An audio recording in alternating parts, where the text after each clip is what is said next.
नमस्कार मंडळी, मित्रांनो तुम्हाला सांगली जिल्हा मध्यवर्ती सहकारी बँक यांच्या मार्फत 444 जागांसाठी लिपिक यांची या ठिकाणी एक नवीन जाहिरात प्रदान करण्यात आली आहे. यासाठी मित्रांनो तुम्हाला हा फॉर्म ऑनलाईन स्वरूपाचा फॉर्म देखील भरायचा आहे. या व्हिडिओमध्ये आपण A to Z फॉर्म कसा पद्धतीने भरला जातो हे माहिती पाहणार आहोत.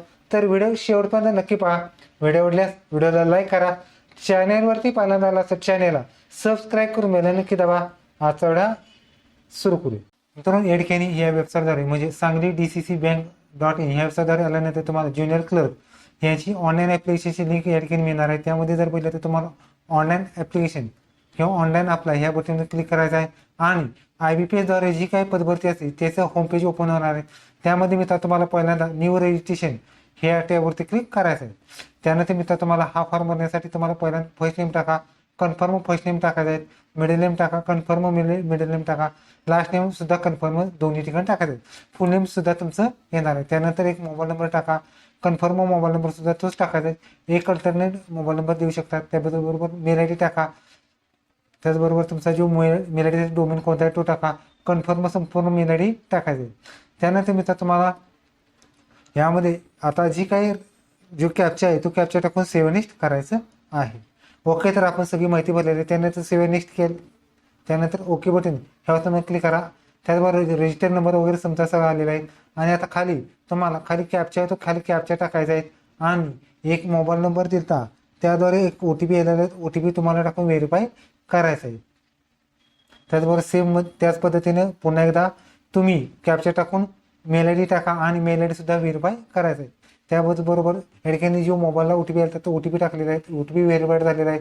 आता त्यानंतर ईमेल ID साठी ईमेल IDचा सेंड OTP ह्या टॅबवरती क्लिक करा आणि जो मेल IDला OTP आला OTP टाकायचा आहे. ओके, आपण या ठिकाणी OTP आहे तो OTP टाकलेला आहे. त्यानंतर OTP व्हेरीफाईड झालेले आहे. त्याचबरोबर आता जी राहिलेली सगळी माहिती या ठिकाणी आपल्याला भरायची. त्यामध्ये जर बोलले तर तुम्हाला फोटो सिग्नेचर आणि लाईव्ह फोटो सुद्धा अपलोड करायचं आहे. त्यामध्ये तुम्ही पाहू शकता मेल ID व्हेरीफाईड झालेलं आहे. त्यानंतर OTP जो ID पासवर्ड असतो तो तुम्हाला ईमेल ID वरती आलेला आहे.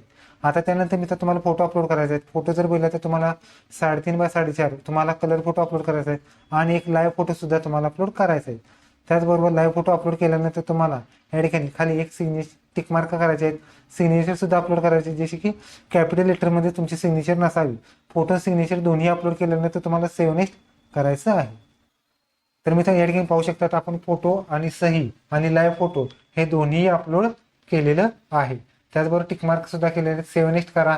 जे राहिलेले टिकमार्क सुद्धा सगळ्या कंप्लीट करा आणि सेव्ह नेक्स्ट करायचं आहे. आता त्यानंतर मित्र तुम्हाला डिटेल्समध्ये बेसिक डिटेल या ठिकाणी ऑप्शन आहेत. यामध्ये तुम्ही पाहू शकता तुमची कॅटेगरी आहे ते जनरलच येणार आहेत. सगळ्यांची जनरल कॅटेगरी आहे.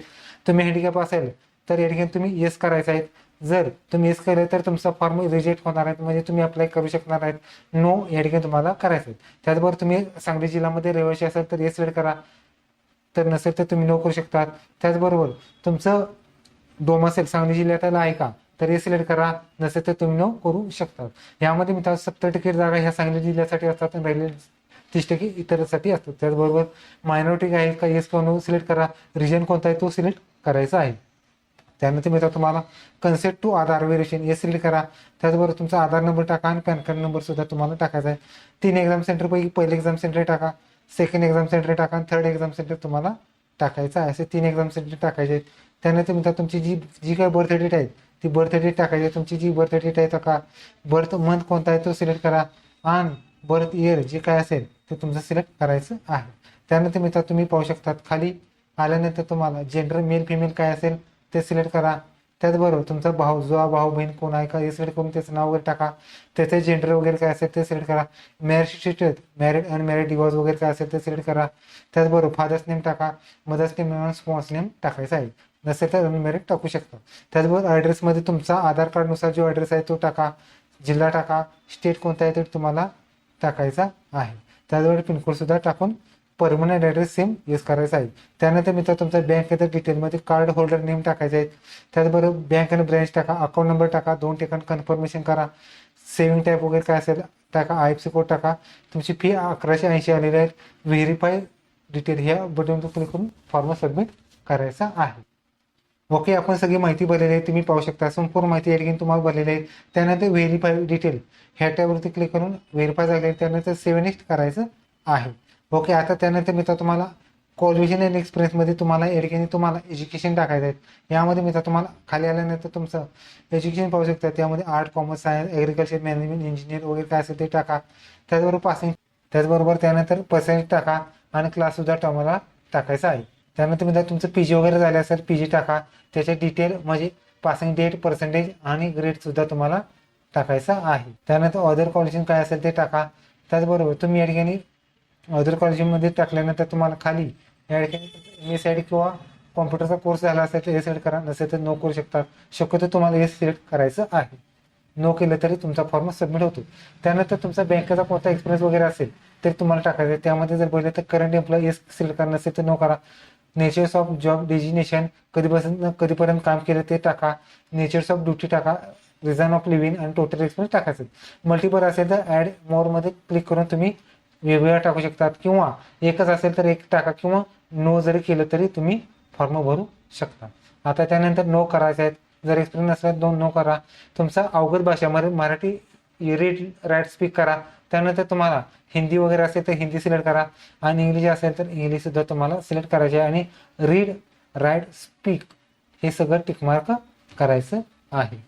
ओके, अशा पद्धतीने सगळं टिकमार्क केलेलं आहे. त्यानंतर मित्र तुम्हाला सेव्ह फॉर व्हॅलिड ह्या बटन क्लिक करून डाटा सेव्ह सक्सेसफुल झालेले आहेत. खाली आल्यानंतर तुम्हाला सेव्ह नेक्स्ट करायचं आहे.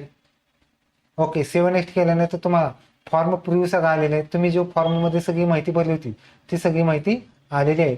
आत्ताच या ठिकाणी तुम्हाला काही माहितीमध्ये चेंज वगैरे करायचं असेल किंवा बदल वगैरे काय करायचं असेल सगळे टिकमार्क करा आणि पुन्हा एकदा फॉर्म सगळा प्रिव्ह्यू करून कंप्लीट रजिस्ट्रेशन ह्या टॅबवरती क्लिक करून फॉर्म सबमिट करायचा आहे.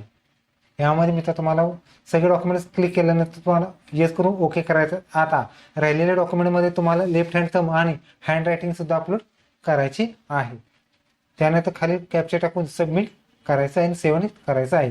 ओके, आपण या ठिकाणी तुम्ही पाहू शकता दोन्ही डॉक्युमेंट्स अपलोड केले ते प्रिव्ह्यूसुद्धा केलेले आहेत तुम्ही पाहू शकतात. त्यानंतर मित्र तुम्हाला खाली कॅप्चर टाकून सेव्ह नेक्स्ट केलेलं आहे. ओके बटन ह्या टॅबवरती क्लिक करा आणि आता तुमची पेमेंटची प्रोसेस असणार आहे. पेमेंट बिल डेस्क किंवा दुसऱ्या कोणत्याद्वारे तुम्ही करू शकता. त्यानंतर तुम्हाला खाली कॅप्चर येतो, कॅप्चर तसा कॅप्चर टाकायचा आहे आणि सबमिट बटन ह्या टॅबवरती तुम्हाला क्लिक करायचं आहे.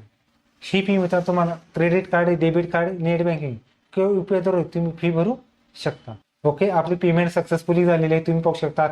आणि आता पुन्हा या ठिकाणी रिलॉग इन करा, ID पासवर्ड टाका आणि या ठिकाणी जी फॉर्म भरलेली प्रिंटआउट आणि चलनाची प्रिंटआउट डाउनलोड करून प्रिंट काढू शकता. ओके, तर तुम्ही अशा पद्धतीने या ठिकाणी जिल्हा मध्यवर्तीचा फॉर्म भरू शकतात. ओके, तर तुम्ही अशा पद्धतीने तुम्ही जिल्हा मध्यवर्ती सहकारी बँक सांगलीचा फॉर्म. ओके, तर मित्रांनो तुम्ही सांगली जिल्हा मध्यवर्ती सहकारी बँकेचा ऑनलाईन पद्धतीने अर्ज भरू शकतात. व्हिडिओ कसा लाईक करा, शेअर करा, कमेंट करा. धन्यवाद. जय हिंद, जय महाराष्ट्र.